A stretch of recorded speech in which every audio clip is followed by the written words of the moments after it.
Hi, this is Dave. So here's a question. Will the business world save our country? Will the business world save our country? And as far as that goes, our children as well.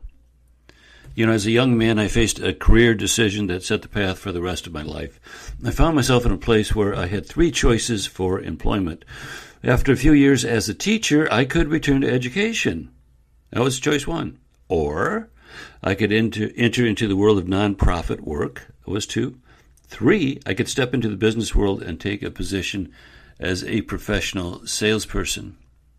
Now, at the time, I was mostly interested in the details, income, workload, benefits, etc. It never occurred to me that I was making a decision that would have a lifelong set of consequences on my character and my development as a human being. I chose the sales position and prodded, I believe, by divine intervention. I believe that's where the Lord wanted me to be. And at this point in my career, with the benefit of retrospective clarity, I believe that decision to choose a career in business had a great deal to do with the kind of person I became and the character that I would eventually develop, and then, of course, the destiny that I would embrace. I'm not unique in that. There is something about the pressures and dynamics of the world of business that shapes the character of everyone who makes a living from it. Let me explain. In business, we must produce. We must learn what's expected of us and discipline ourselves to behave in ways that meet those expectations. If we don't have the necessary skills, we will acquire them. If we don't have the right attitudes, we'll need to change them. If we don't have the right work ethic, we need to modify that. We must be productive, or we won't last long. Now, granted, there may be pockets in the folds of larger businesses where a person or group can get by under the radar screen, contributing little to the corporate purpose and dragging down the company's profit and purpose. There are some of those, but those are the exceptions and typically temporary. Sooner or later, the demand to produce catches up with even the most invisible.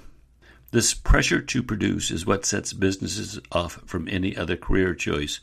While I acknowledge that there are mature, fully developed people in every profession, the need to produce in business is far more acute and sets it off from the other choices. The pressures that business places on the people within it to become more, to reach their potential while contributing to the greater good, that pressure may be part of the reason why the Apostle Paul, writing in the book of 2 Thessalonians, said this, quote, "If anyone is not willing to work, then he is not to eat either." But it's not just a matter of going to work. It is a matter of putting ourselves in a position that pressures us to produce positive character traits that mark our development as a human being. If we're going to be successful in the business world, we must become more than we are now. The demand to be productive means that we must become better than we were before. The demands of businesses are not going to leave us alone to play video games all day or wallow in the social media swamp. Business demands that we follow an authority's directions. It's unfortunate if we never acquired that discipline as a child. We'll need to add it to our character if we're going to work. Lines of authority are necessary for order in a society, whether it's a family, a country, or a business, and business demands that we understand and follow those who are in authority over us. It's an essential character trait. Business requires us to create self-discipline. Now, we may want to sleep in every day, but surprise! We won't have a job if we don't get there on time. We may want to take a 90-minute lunch and have a beer over it, but we're not going to last long with that habit. In addition to creating an environment that produces a positive character, business demands that we learn to get along with our fellow man. We work with other people, either colleagues or customers or vendors, and we need to be able to create relationships, understand people, communicate with them, and at times influence them. These are highly developed character traits that will serve us well way beyond our on-the-job applications. Much has been written about the impact of the pandemic-induced isolation on the relationship-building skills of not only young employees but also school children. The year without the typical business-related interactions injured the relationship-building skills of an entire generation. In the world of business, we learned that there are all kinds of people in this world, with an unlimited number of backstories and values and aspirations and idiosyncrasies. And we need to adjust to them. It's a good thing. It's a good thing to learn. It's valuable not only for the individual, but for the glue that holds families and societies together. Perhaps a few years in the workforce will transform the snowflakes who demand, quote, safe spaces in college. Business promotes rational thinking in a society in which it seems that most opinions and positions are derived at by mimicking the vocal crowd. To actually have a well-thought-out, defendable position seems like an exception. All around us, we see many people merely mimic what those in their tribe proclaim without stopping to think about it. Now, that may feel good in our personal lives, but emotional, non-thinking behavior won't get us far in the business world.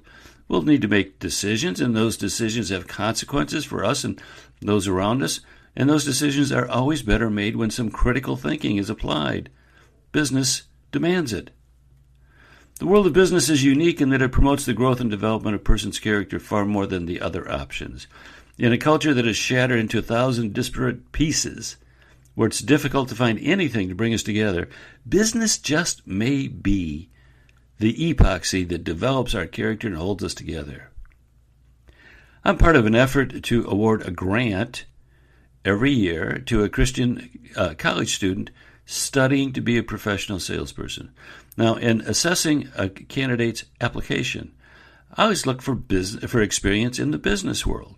Even a year or so part-time work will instill many of the character traits a young person needs to live a fulfilled and successful life.